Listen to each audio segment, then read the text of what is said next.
Bem, pessoal, então dando continuidade aqui à nossa aula sobre a questão dos indígenas, né, no Brasil, a situação nos dias de hoje, nós vamos ter também um evento muito interessante. Eu estava falando para vocês na aula passada sobre a, a Raposa Serra do Sol, que é a terra indígena lá no estado de Roraima, onde fica, né?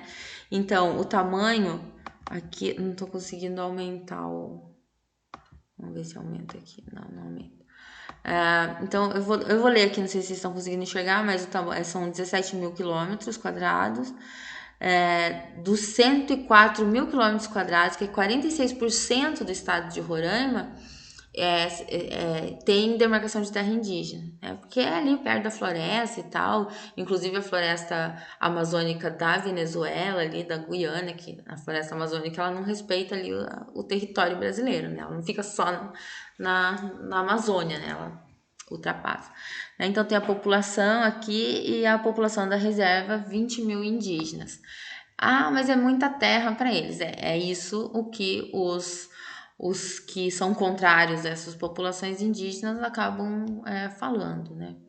Um outro evento interessante ali, e assim, falam sobre isso para poder justificar formas de invasão, né? Não reconhecer que aquele território originalmente era indígena, né? Como todo o Brasil. Nós que não somos indígenas, mas eu tenho vó, tenho. Sim, mas nós já não preservamos as nossas tradições indígenas. Então a gente tem muito mais relação com a população não índia do que com a população índia, né? Nós não temos mais identidade com os nossos antepassados. Então, um outro evento que vai acontecer também durante o governo Dilma foi o estabelecimento da usina hidrelétrica de Belo Monte. E a usina, ela utilizou grande parte da força do rio Xingu, que também é uma região, aqui onde vocês estão vendo aqui, que é uma região cheia de reservas indígenas. Nesse caso, os indígenas eles foram até Brasília, foram até o STF, né? Dizer não às barragens de Belo Monte de Xingu, porque o que aconteceu com aquelas populações? Todo mundo que vivia ali na região da onde se estabeleceu a usina, aquelas populações ribeirinhas, elas foram retiradas e foram levadas para a cidade. Então, assim, é o índio que vive da terra, tem uma relação íntima com a terra, forte com a terra, e de repente ele perde a sua terra. Daí o que os governos fazem? Fazem esses assentamentos, né? Aí você vai lá, olha como é que é uma aldeia indígena, não tem nada a ver com isso daqui que vocês estão vendo. Aí fazem casinhas populares. Ah, mas os índios ganharam casinhas populares, sim, mas a ideia de ser indígena, a ideia de você manter as suas tradições é também manter os seus espaços de moradia. É como você gosta de viver, né? As aldeias indígenas geralmente elas são circulares, né? Como essa daqui, por exemplo, deixa eu ver se tá aqui. Não, aqui é desmatamento da, da Amazônia. Essa aqui é uma região de desmatamento da Amazônia para o garimpo, né? Então, todas as aldeias que vivem próximas da região, elas são afetadas. Primeiro porque o garimpo, os garimpeiros, eles praticam uma atividade que é muito lucrativa, que ganha dinheiro, né? Porque garimpa ouro e tal, pedras. Então eles não querem muita gente ali por perto, né? Tem as empresas que exploram o garimpo, ou os particulares que exploram o garimpo.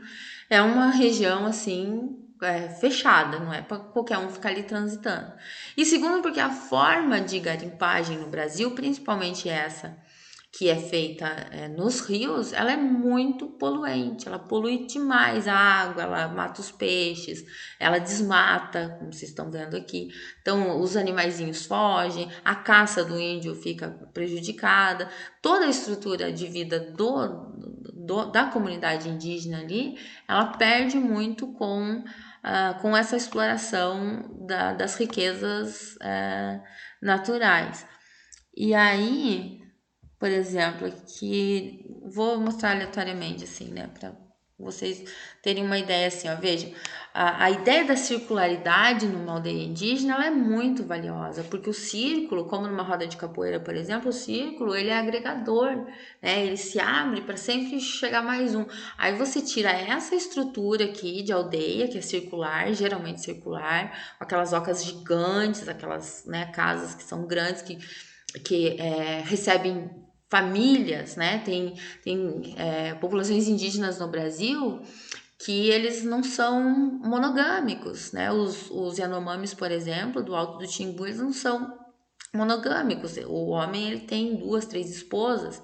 E aí dessas duas, três esposas, nossa, professor, sim, é ruim talvez para nós. O nosso olhar para nós não vale, mas é cultura, a gente respeita, né? A gente entende que a forma de viver do índio ou do alemão ou do africano ou do paranaense, cada um tem a sua forma de viver, né? E a gente não precisa adotar a forma de vida das outras pessoas, porém o respeito é o princípio do viver em sociedade. Então, observem, eles vivendo assim, com aquelas casas gigantes, onde tem a família inteira, tem os filhos, tem os avós, tem o marido das filhas, tem as esposas dos filhos, e eles agregam tudo numa casa só. Então, você sai de uma estrutura assim de sociedade para eles viverem dentro dessas casinhas. Cadê aquelas casinhas que eu mostrei para vocês? Já perdi as casinhas. Essas casinhas aqui, por exemplo, a aldeia de Altamira, porque é interesse civilizacional, um absurdo isso, de que as terras onde originalmente eram de índios, elas sejam utilizadas para exploração econômica, para exploração da natureza, para exploração de pedras preciosas, como é o caso do garimpo. Isso que alguns governos ainda fizeram essas vilas, essas casinhas populares aí para assentar os indígenas. Muitos que viviam no entorno ali onde foi alagado por causa da usina de Belo Monte, eles não têm para onde ir, vivem nessas condições que vocês estão vendo aqui, né? Que estende a lona e vai vivendo ali, sem o espaço, sem mais o espaço de caça, de pesca, né? Até de cultivo. Então, é uma situação assim. Vejam, esse, por exemplo, as formas de garimpo, né? Que eles usam essas bateias aqui e jogam o mercúrio, né? Acho que hoje existem algumas regulamentações, assim, de como fazer o garimpo e tal, porque depois de Serra Pelada, que é uma região lá do garimpo também, até tem uma foto aqui de Serra Pelada, foi uma coisa assim tão... Aqui, ó, Serra Pelada foi um troço assim tão ruim para o meio ambiente, né? Porque eles cavocaram ali toda aquela região. Tinha milhões de homens que iam para lá e tal, desde os anos 80. Aí foi nos governos passados, agora recentes, que meio que regularizou ali com umas certas regras e tal, de como que se pode fazer a exploração do garimpo. Aqui Serra Pelada também, né? Então eles cavocaram tudo, a terra inteira, e diz que tinha ouro assim a dar com o pé, né? Tinha muito ouro naquela região. Bem, algumas coisas importantes aqui, né? Um outro evento que vai trazer um mal-estar muito grande para as populações indígenas do Amazonas é a construção da Transamazônica, que é uma estrada que foi aberta no meio da floresta amazônica, né? Até hoje ela continua sem pavimentação, né? Ela é um lodo, assim, um grande lodo, e a ideia era você conseguir diminuir as distâncias, conseguir levar a cidade, a urbanidade para dentro da floresta amazônica. Só que foi um tiro que não deu muito certo, principalmente porque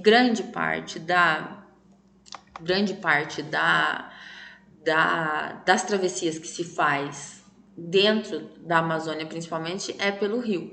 Aqui, moçada, ó, aqui a aldeia de Altamira, né, que foi totalmente desmantelada. Então, como eu falei para vocês, o formato circular, as casas são grandes porque elas absorvem várias famílias, famílias principais e famílias laterais, filhos, netos, maridos, agregados, cunhados, nana, né? E disso daqui eles passaram a viver nesses assentamentos, obviamente descaracterizando totalmente a sua própria vivência, a sua própria forma de se ver, de se olhar, de se estabelecer no mundo. Isso é um crime, assim, é de uma crueldade sem precedentes.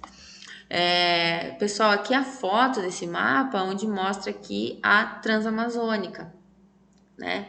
Então, a parte pavimentada dela é bem pequena, né? E grande parte, deixa eu pegar essa outra foto aqui que é melhor da gente ver, ó. A Transamazônica, grande parte dela não está pavimentada, né? Então, a ideia seria ela chegar a sair aqui do litoral e passar por dentro de todo e seguir ali por dentro da floresta amazônica.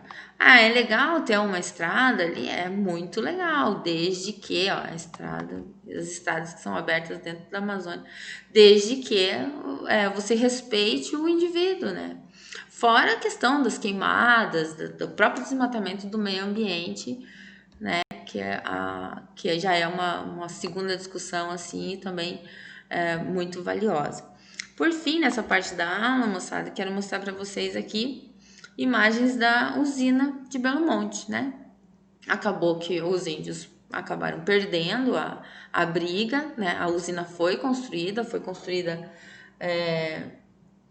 durante o governo Dilma, e acho que foi inaugurada agora recentemente, não tenho certeza, mas enfim, uma hidrelétrica ela não é construída de uma hora para outra, né?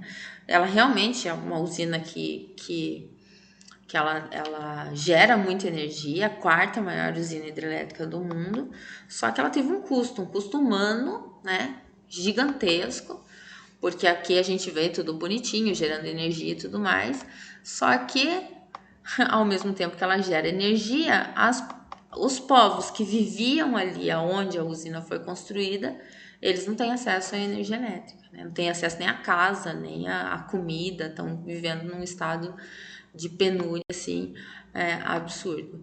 Então, a gente não faz a conta, né, moçada? Infelizmente, a gente não faz a conta do quanto que vai custar em termos humanos e em termos ambientais, ó, quando os índios vão até lá, o Brasil, respeite os povos do Xingu, pare Belo Monte, e as obras continuaram e tal, porque ia beneficiar grandes corporações, uma população maior ali daquela região e tudo mais, mas com o custo indígena dos nossos povos originários, que realmente é muito triste.